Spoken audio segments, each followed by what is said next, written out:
आहुरी सप्ताहे नियंटिया वर्षा स्थिति 17 तारिख जाए राज्य में वर्षा नियंटिया रहिबो। तेबे 13 तारिख बेलू गोटे ट्रप लाइन किंबा घूर्णिबलय सृष्टि हेबार संभावना रही। एने पूर्वानुमान करिछि आंचलिक पाणीपाग विज्ञान केन्द्र।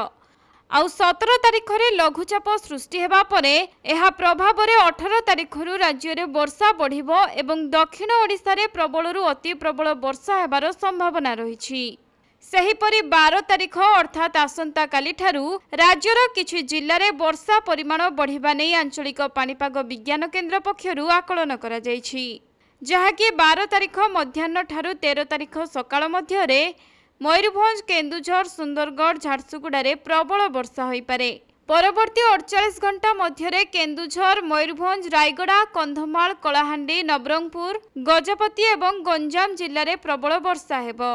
सेपटे राज्य में मौसुमी ऋतु रे स्वाभाविक ठारू एबे सुद्धा 28% नियंटिया वर्षा रही। 16टी जिले में नियंटिया एवं गोटे जिले में अति नियंटिया वर्षा स्थिति रही।